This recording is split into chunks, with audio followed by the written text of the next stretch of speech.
So this video is in regarding to the housing ombudsman, because obviously I've seen that a lot of people are having housing issues, and it could be disrepair issues, mold, whatever the case is, and they're trying to get resolved with their landlord. And the best option sometimes is to go directly to the housing ombudsman.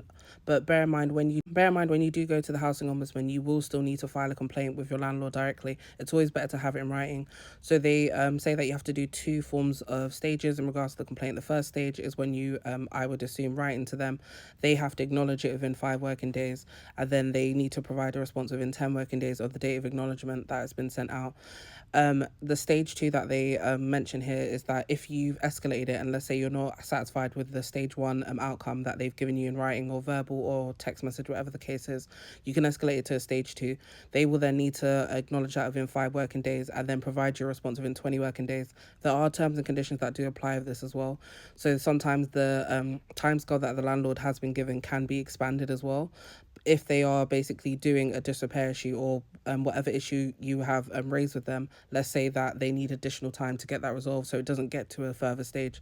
However, when you do send this off to the housing ombudsman, because they have like their direct website that you have to go on to put all this information into, make sure that you do it in writing, because obviously when you are providing verbal complaints and stuff, it's got to be harder to get something in to show evidence what your landlord has said and what you have said in response to that.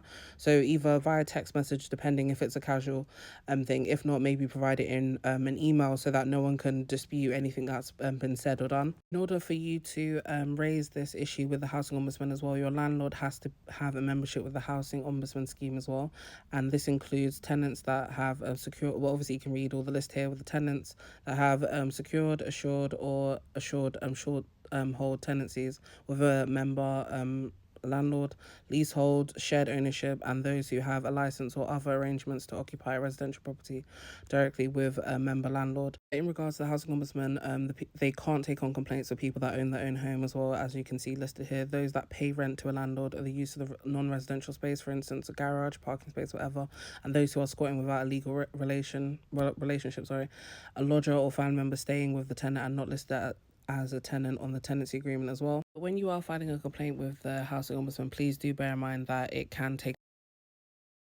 Sorry, as I was saying, with the housing ombudsman as well, in regards to the complaint time frame, sometimes it can take over a year, sometimes it can be less as well. The outcome can be that they just put in place that your landlord will need to resolve the issue for you that you've raised with them. So for instance, I know the example I keep using is disrepair, but if it is a disrepair issue, for instance, they'll tell them to fix this issue within a certain time frame as well.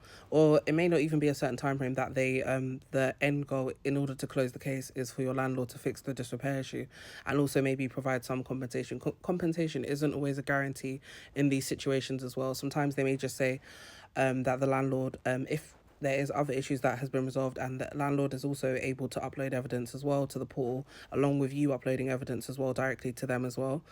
And they'll maybe even say sometimes, if the landlord has shown that he's fixed all the issues and whatever, as they remain impartial in all of this as well, they'll say there's nothing that more that they can do. Sometimes they may even just ask that, your landlord send you a written letter of apology.